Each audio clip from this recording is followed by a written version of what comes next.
Hello and welcome into another episode of Lessons in Product Management. On today's episode, I sat down with Paul Lunow, Head of Technology and Innovation at XU Sustainable based in Berlin, Germany. Paul has been on the technology and engineering side as well as a product manager and leader as a founder and CEO of software startups. So Paul has great perspective on what it takes to collaborate well and work effectively with software engineers.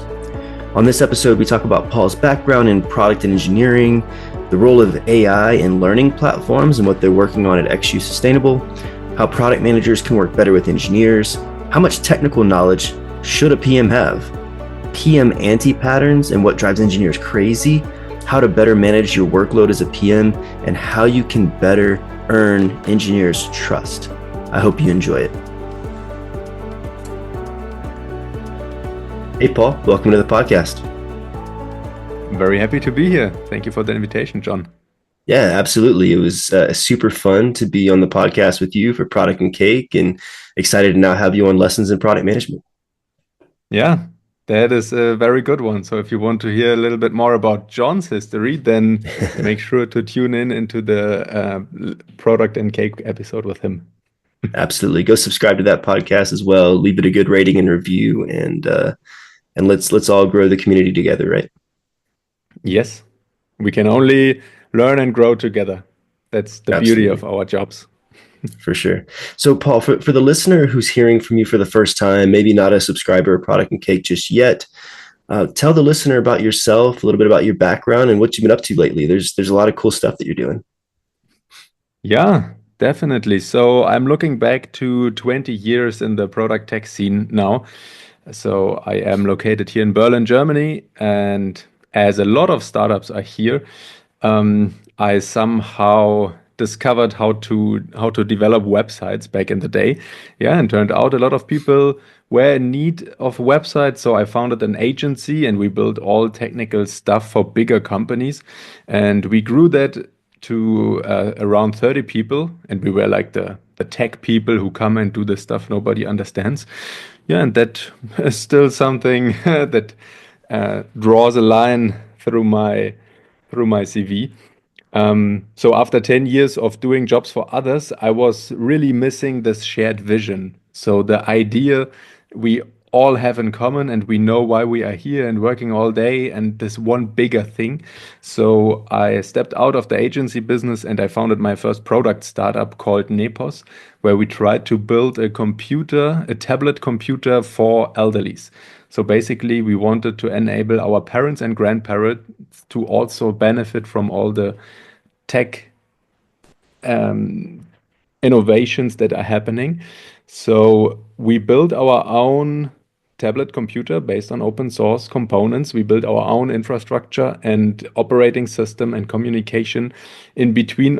All of that based on open source to really control and design the best user experience possible. And then unfortunately, we run into the issue of not having enough money to build the first 5,000 devices. And that was very hard, but we learned a lot. So for me personally, I switched over to the big corporate world and worked 2 years at eBay and built innovation teams there. That was very insightful to see how the big corporates are doing. And I clearly discovered that they're moving very, very slow and you need to be very, very good in politics. So I stepped out and went back to the startup world where I am leading currently the product and tech team at XU Group. And we are building education platform for B2B customers. So that's super interesting. And your current title is Head of Innovation and Technology. What does that span? Does that encompass all of product and engineering? Kind of what's your focus there? Yeah, so my day-to-day job is leading the tech team to build this learning platform, right? So the requirements are pretty clear in the broader scope and the details. It becomes very challenging, obviously. But in addition, I'm always driven by technical innovation and by pushing the boundaries and make technology work for us. So I'm super happy that I can always spend some time on innovative things and try to think outside the box. Okay, how can we apply newest technology into our day-to-day business, but also to improve our learning experience. And obviously nowadays with AI, everybody is telling us, okay, we will learn from AI agents in the future and nobody needs any platform anymore. I doubt it, but nevertheless, we need to find a way on how to incorporate AI, and also AI itself is one of the biggest learning content on our platform. So yeah, that flows all together. I agree. And as somebody who has their own learning platform with Path to Product, I hope that's not the case, but I agree where integrating AI into the platform is absolutely necessary, whether it's augmenting or supplementing the learning. But to have it completely take over learning, I think that's just like saying that it can completely take over product management. I don't see that happening anytime soon. You know, one funny thing I'm always discovering is that people from all profession uh, tend to tell, yeah, AI will take everything over beside my job. My job, you really need to be super smart, and there's this edge you AI will never do. But all other jobs, yeah, I did. I just wrote a product spec on Open on ChatGPT that was super easy. But and this profession and this mastery of one specific topic, and therefore it needs humans that make use of AI. I agree. I think the future of AI isn't taking over any one thing necessarily. It may consolidate some things that are closely related or adjacent, but I think it's more of a an efficiency tool than a replacement altogether. So I think we see that kind of similarly. Yes, agree. Awesome. So in your position, you've worked across engineering, you've been in engineering leadership, you've been in product management, and so one of the things I wanted to talk to you about is kind of that relationship between product managers and engineers. And in your experience, having lived on both sides of the coin, what are some of the things that product managers should keep in mind when working with their engineering counterparts?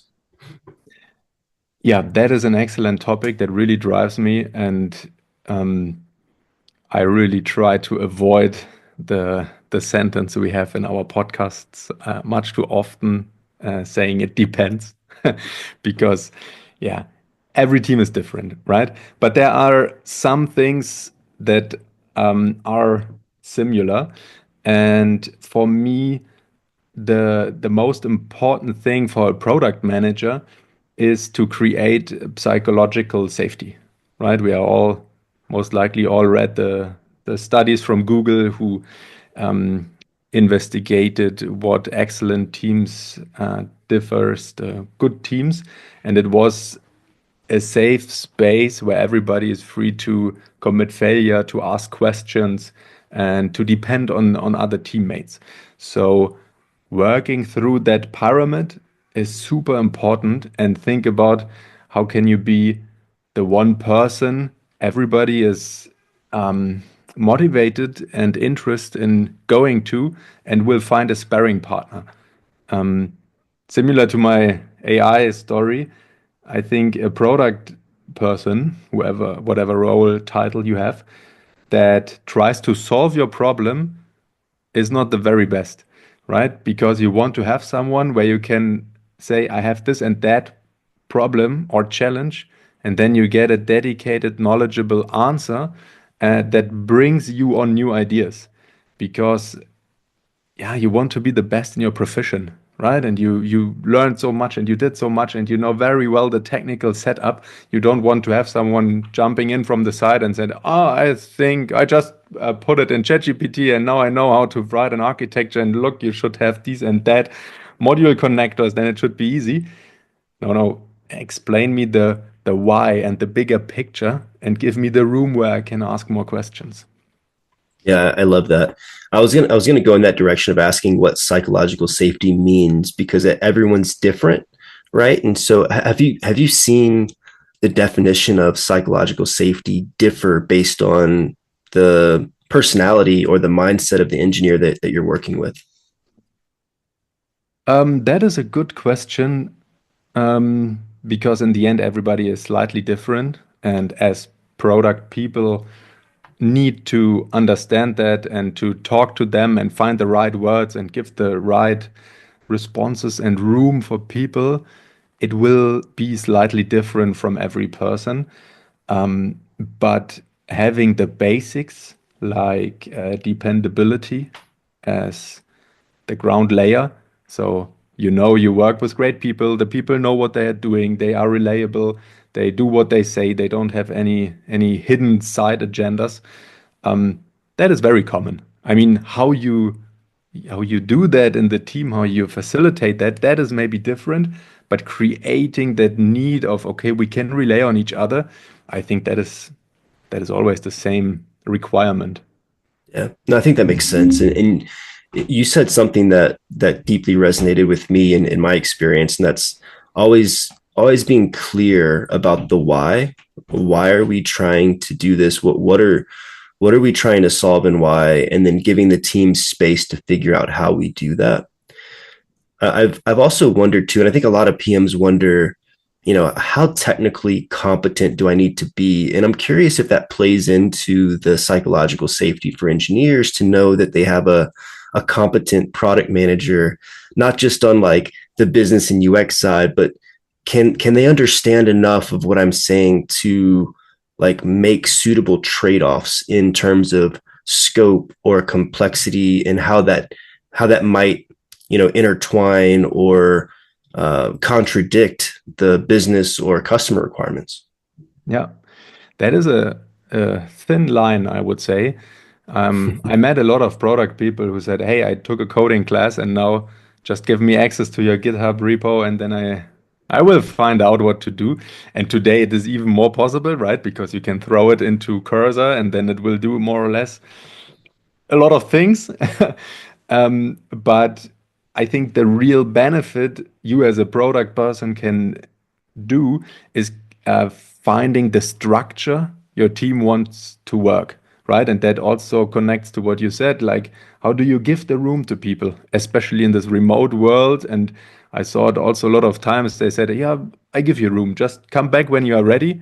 Then they get some requirements from the outside, and then suddenly they stand on your doorstep and say, hey, you need to hurry up. Our deadline is suddenly appearing. And that is not really the room, and that is also far away from structure. But what you as a product manager can do is building that structure, talk to the people, find out how they want to work. I think that is a very valuable question that is not asked so often, especially in smaller teams. You can just write a write a how to work with me manual, and creating the structure and take time to think about, and then you need to find out what technical knowledge you have and how much is it benefiting to that structure.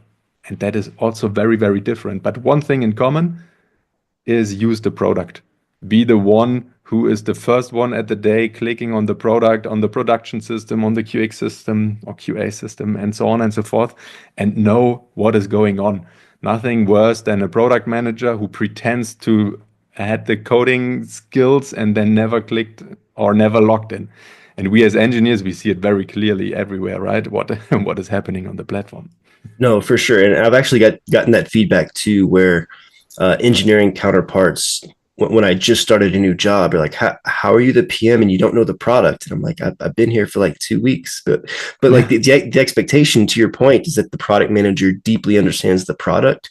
So I think that should definitely be top of mind for product managers, onboarding is, deeply understand the product, the customers and the business, but to be an effective partner as early as possible, truly understand the product as much as you can. And I have to say, and I am also suffering from it, it is so easy to lose your product in your day-to-day work, right? Because you are so into it and you know every aspect, but it is already 2 weeks ago that you logged in the last time because there's so much things to do on the side. And that is an issue, I would say. Um, Maybe even in the whole company, if you should use your product. Everybody in the company should know how it looks like. And you as a product manager, you can really do something about it. And the first one is use it yourself every day. Yep, completely agree. So we've covered a couple things that you should and shouldn't do. I'm curious because I like learning from other people's failures. Are there anti patterns that you've seen from product managers of things that they've done that have like driven engineers nuts and things that the listener should probably avoid? Yeah, I think one major thing is being stressed and overworked. I saw a lot of product managers who runs around, who have a schedule from 8 to 9 in the evening. They are sitting late at night, and you see in the ticket system, new ticket created close to midnight. That that puts a lot of pressure to everyone in the engineering team. Worst thing is the engineers are also pressured from that behavior and that way of working, or they disconnect completely and they say, "Oh my gosh, this product function is totally crazy. There, I don't want to change anything. I do my stuff and I don't care much." So it is so important to be that person you want to work with and to create a room where people have time and mental capacity to really dive deep into the tasks, because this is what we need to do. Again, even more with AI, when we can have prototypes in just a minute, we need to tackle the hard things, right? And the complicated stuff. And therefore, it needs mental space. So it's not just creating the clarity of what needs to get done and why, but also creating the culture that gives space to do deep work versus feeling like you have to, you know, run around all the time and always have like be busy, right? Yeah. Yeah. And there's this false conception in a lot of people to say, if my schedule is completely booked, I am important and I am doing hard work because I have no break.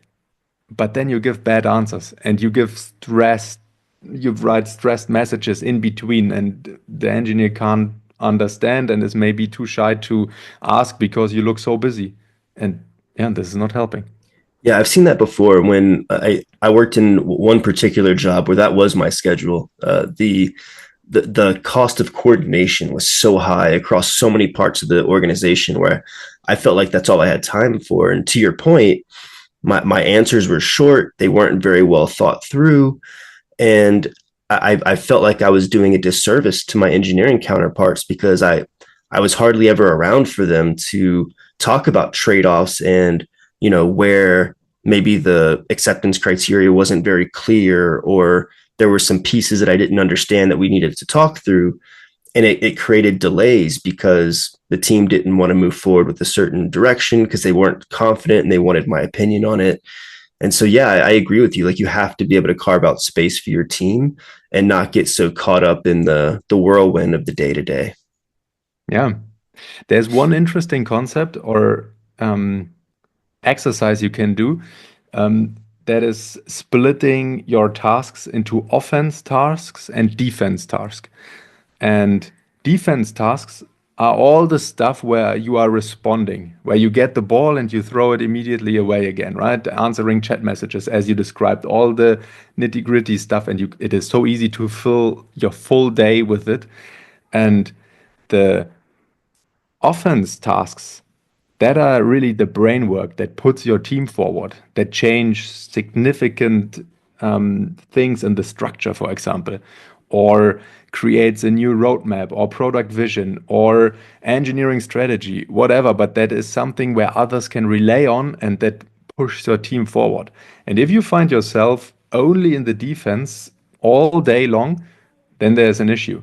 Even though you are super busy and maybe it feels great. I don't want to, I did it the same a lot in a lot of projects because yeah, it's great, it's fast, a lot of things happen, but the deep, important product work may suffer.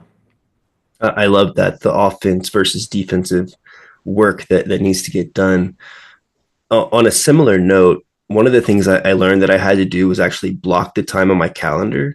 And I like now I'm going to actually take that, the offense and defense for like differences, but being able to make sure that I had periods of time throughout the day to where even if for, you know, 1 30-minute window, one of the engineers needs my time, if I'm in a meeting, I know the next 30-minute window I'll be available. So I'm like, hey, you know, the max delay here is 30 minutes, and trying to keep those stakeholder conversations to under 30 minutes, getting really crisp and clear, and not just kind of shooting the breeze, because that happens a lot in Yeah. these stakeholder meetings, is you talk about things that don't matter, and it's a time suck and a time waste. So one thing that's worked for me is just time boxing my calendar, and if my day fills up with some of the defensive and offensive tasks that need to get done, my stakeholders can wait 24 hours, right? Yeah. But a lot of times my engineering partners, that waiting 24 hours would be a very costly delay. I really like what you said, and I think that is a very good behavior to not rush in a quick, not thought through product answer, but instead answering, hey, I will come back to you in 30 minutes. Or whenever. But then I, as an engineer, I know, okay, I have this time span now to do debug or to take a short break or whatever, but I'm not sitting there waiting, thinking, oh, usually he's responding immediately and now he didn't. What's going on? So yeah, communicate that clearly. And one more thing in addition, select the offense task the day before, really push that forward. And then I would highly recommend to pick only one. That is so difficult for me because I'm looking at the list and I think, okay, damn it, all of that stuff is so important. And I have 2 time windows. I can push in 4 things and I will really change the thing here. And in the end, there are thousands of questions and things that appear. And in the end, I did nothing. Right. But if I choose one task and I said, okay, this have to be done, then maybe it is done after 2 hours and I can pick the next one. But this pressure of, okay, my to-do list is so long is massively reduced and the probability of doing good work on that one task is much, much higher. I love that it becomes like your roadmap where every day you have to prioritize what is the one thing that we have to get done today. And it just becomes another prioritization exercise. But I love that. Yes. Yeah, and don't be shy to just choose one, even though it feels strange. But in the end, you are much faster if you solve one thing at a day. It's kind of like engineering task, right? Where you're like, hey, this is the important thing I'm going to commit to today. But if it gets done a lot faster than I expected, then there's the backlog that I can go pull from, right? True. Yep. Right. No, that's cool. All right. So we went over some anti patterns. Are there kind of final thoughts of like things that you've seen work really well where, product managers have done X, Y, or Z, and it's really paid dividends in working with their engineering counterparts? Yeah, that is again on the topic of psychological safety, because I think you should be the sparring partner for ideas and for implementations, and you are the one who is most likely also clicking through the product and find all the bugs and said, hey, you misunderstood this and this feature was thought differently, and it's grinding. But if we ship something, we should always ship it together, and the product person should be the one who is totally behind it. The worst thing you can do is saying, yeah, right, this feature is not working correctly. I said that in the beginning, but the engineer overruled me. So don't know, their fault. Yeah, then you lose the trust immediately, right? But saying, hey, no, that was a conscious decision and we did that because of this and that, and it is on the roadmap or on the backlog, and we measure that, we have that in mind. But look, this feature is shipped as our product tech team, and we are all behind it, and we delivered it together. That is a really strong behavior I want to see in every product person. I think that's so important because from a PM career standpoint, I've been in those conversations with my product leadership early in my career where I've had those conversations of, oh, well, the engineers thought it'd be better to do it this way. And they're like, well, is it? How do you know? And it's like you can't answer those questions. And so when you learn to be that sparring partner and ask good questions and drill down into, why is this engineer making this recommendation, and being able to talk through those trade-offs, then you're absolutely correct. You've made a team decision and a defensible decision that you can now speak to in those stakeholder conversations, in your one-on-ones with your product director or VP, and yeah, it adds to your credibility across the board. So I love that recommendation. That I think that would pay dividends for the listeners to put into practice. Yeah, I agree to that. It's a training thing. You will not listen to that episode and then you have all of that just right away. You will do a lot of mistakes, but that is okay. Just build this personal product development values and try to stick to them as good as possible. Absolutely. And to your point, it may not come second nature, but maybe hearing this advice in the episode will come to you over lunch or something that you can go back to the engineering partner that you have and then ask those questions and get to a better position. So that's a good point. It doesn't happen overnight. Right. Well, Paul, this has been an absolute pleasure. We've already mentioned Product and Cake. And again, listener, I encourage you to go subscribe, rate and review the podcast and take a listen to the episodes there. Great content, great guests that they have on. Paul, where else can the listeners follow you and learn from you? So first of all, if you are capable to understand German, you can find me now on Amazon and buy my debut novel, my debut roman. So it is about an engineer who finally gets the dream position in one of the biggest tech corporations. And if you read it carefully with your product perspective, you see a lot of best practices and ways of working and cool software stuff. And then she finds out that something super, super evil is behind all of that shiny facade and starting to fight against it. Then it becomes more fantasy, but all in all, you can find me on Amazon now. That is very new to me, so sorry for that self-plug here. And beside that, on LinkedIn, I think the best thing is on LinkedIn. We share all our episodes there. I post from time to time stuff, so let us connect on LinkedIn. That sounds great. And if you don't know German, go download Duolingo, take some lessons, and then start reading Paul's book anyway. Let me know. Then I give you the book for free if you learn German to read that book. That's a massive invest. Awesome. Yeah, Well, but Paul, why not?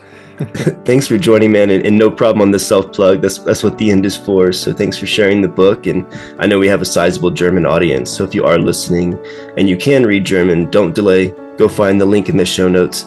You'll get the book. I know you'll enjoy it. Yeah, thank you very much for the conversation. It was very insightful for me, as the same as all your other episodes, John. Keep up the good work here. Thanks, Paul, and thanks for you who are listening out there. And we'll see you next week for another Lessons in Product Management. Nice.